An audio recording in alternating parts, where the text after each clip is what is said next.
Hello, everybody. This is Charles Calhoun, aka the Shadetree Pro, here at the beautiful Grand Vista Marriott in Orlando, Florida, where I own and operate my teaching business under the Shadetree. And also, people, don't forget, I was one of the original members of the Golf Channel's hit reality show, The Big Break, aka C Money, baby.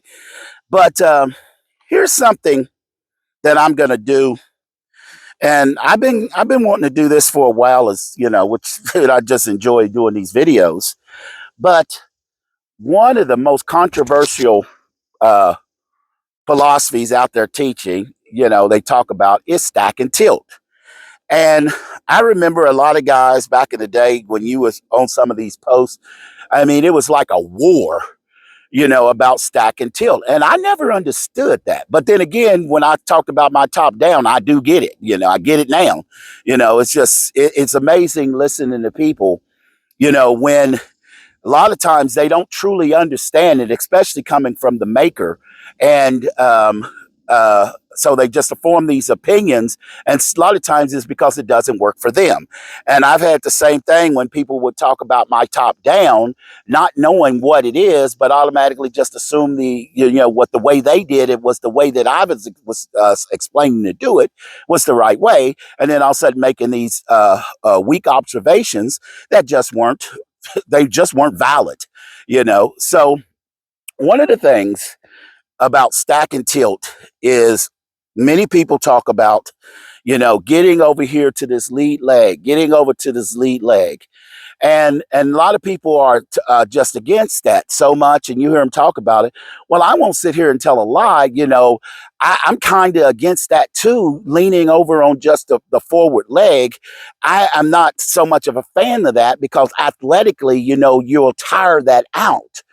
But what I've always said, that when you understand your feet and how your feet work, and what we're trying to accomplish, even in stack and tilt, even if you're leaning here, all you're really doing is trying to create a shifting action. Now, one of the reasons I didn't like so much of with the stack and tilt, I didn't like so much of the leaning on the forward leg, in a sense, because when we hit those pressures on that forward leg, it kind of pushes us back. So if you're going to stack and you're going to tilt, then you need to keep the tilt to where it is. So when I do my version of stack and tilt, and I have done this several times, then as I've said to you all before, that if I had one leg, I would shift from the outside of my foot to the inside of my foot, outside of my foot to the inside of my foot. Now that will allow me to be able to make a shift, because in the swing, the shift's not mighty. It is just a simple little movement that allows us, especially when I scap drop and do my top down, and definitely top stack and tilt is definitely conducive to top down. So when I do my shift, it's just a matter of when the scap drops, in a sense, just to get the body in motion. It's not this massive movement that we're trying to make with the lower body.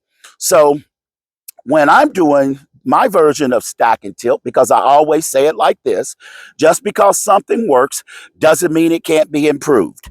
So when I'm sitting there and I'm thinking about that, and I'm doing the stack and tilt, in essence, that concept of it, see, I'm here.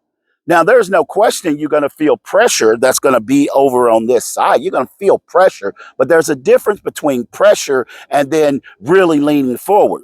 See, what I'm doing is because I want this leg right here already to be at this little bit of an angle, in a sense. So I'm really more focused on the trail leg, in essence.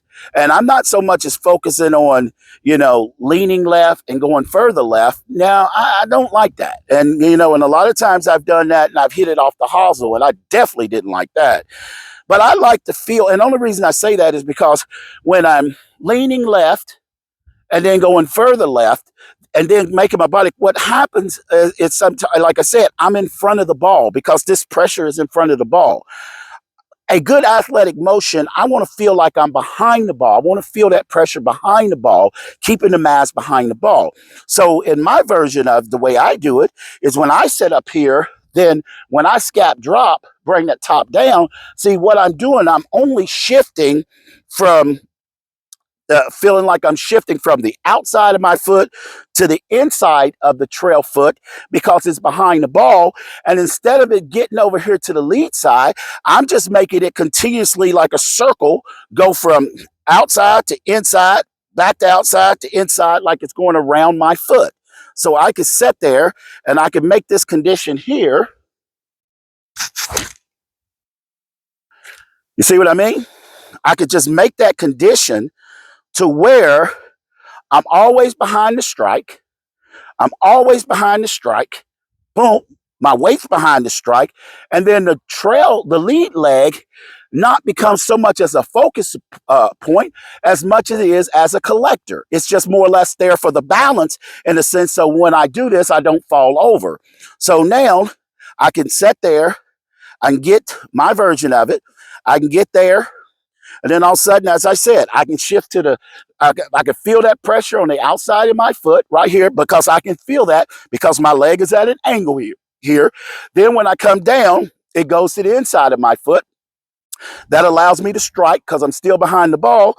And then it goes back because see what happens, people, the energy for the one foot, it don't just jump over to the other foot. It stays on that foot. So it always goes from the outside of the foot to the inside of this foot back to the outside. And only difference is it goes around for you can make the pressure feel like it goes from the top to the bottom, back to the top, back to the bottom, just like in a circle.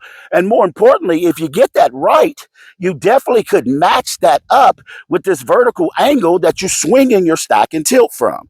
And one of the beauties of it is that I think it's a very, very consistent way, especially with a good dead fingers grip and a good three body. Because with that good three body setup, to lead you to that anatomical ends address position and getting your hands and everything in the correct position, from your address, man, it makes it a lot simpler just to be able to just scap, drop, and go.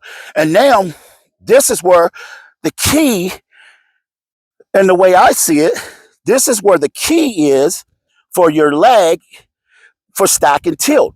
It's not the lead leg. I just, like I said, it leads to too many bad shots, and from my experience. Now, you all may have had your success with it, but all I'm saying is that to that lead leg, it was not successful to me because, like I said, when I would pressure the lead leg and then put more pressure on it, it wasn't making me go forward. It was making me go back.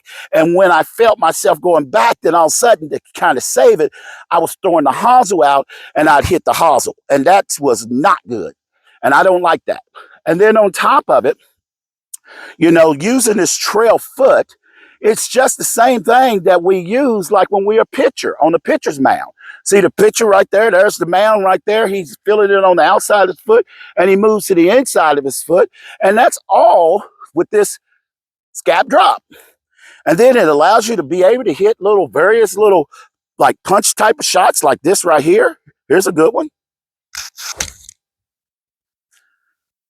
So, people, a lot of the things that we see physically out here, a lot of it is the illusion that sometimes you got to look underneath the hood and be able to see exactly what's going on. And when you get this trail leg correct to knowing you can switch from the outside of the foot to the inside of the foot, it makes a world of difference when you're trying to develop your game using the stack and tilt. That's how I can tell you how easy that I could take the Shadetree Pro swing system and philosophy and top down and adapt it to just about any teacher's philosophy out there.